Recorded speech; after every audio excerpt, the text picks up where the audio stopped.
New Zealand has signed up to US President Joe Biden's Indo-Pacific Trade Pact overnight. So what can we expect from this deal and what does it signify?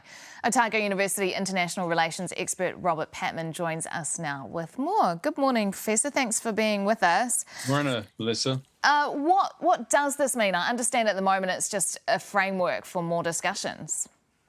Yes, I think New Zealand has indicated it's quite happy to be part of these discussions. And it's always, in terms of credibility and also mindful that the Prime Minister's got a very important trade trip to the United States imminently. So I think it's a deft diplomatic move to be there at the beginning. The details have yet to be worked out. I've seen criticism of it reported in the US that basically for those countries that do sign up, it doesn't necessarily provide them with any better access to the US or lower tariffs. It kind of doesn't measure up as an alternative to the Trans-Pacific Partnership. So it's not some miracle trade deal right now, is it?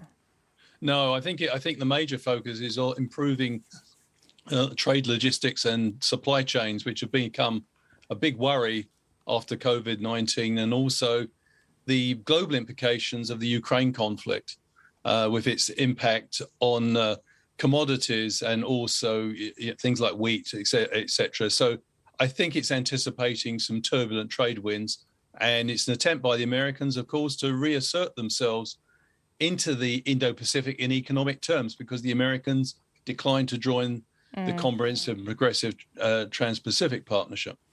We're just looking at President Biden, who was speaking there, and he was saying that he was asked about the US reaction if China was to invade Taiwan. And he said, would you intervene militarily? And he has said yes. Is this a major foreign policy shift? I'm not sure it's a major shift, but I think it's a ramping up of America's statement that the Indo-Pacific is crucial to its security and its well-being. And the Americans, for over several administrations, have been trying to focus more on the Indo-Pacific. They've got distracted by various things. But this administration seems to be indicating with that sort of statement that it sees the Indo-Pacific, and particularly Chinese challenge in the Indo-Pacific. We're talking here, Melissa, about a part of the world where 60% of the population is located, and which is now the engine of the global economy. It sees China's growing role there and assertiveness as a major challenge. And I think that language about defending Taiwan if attacked, it's making very explicit what has previously been regarded as implicit. So it is definitely, if you like, a reinvigoration of the American determination to be fully involved in the Indo-Pacific. What do you think the difference is in terms of stance, in that the US is here willing to say that they'll get involved militarily if China was to invade Taiwan, but hasn't gone so far, although they've been providing resources, hasn't gone so far as to do that for Ukraine? Well, I think Ukraine has changed a lot of things.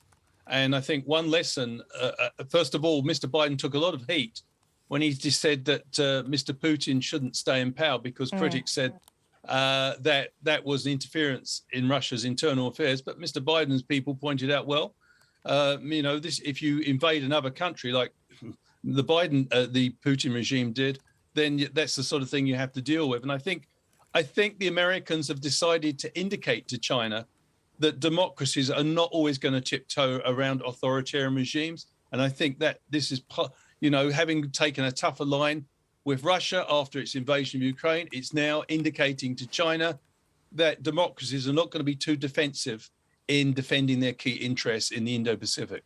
Otago University International Relations expert Robert Patman, we appreciate your time. Thanks for being with us. Thank you.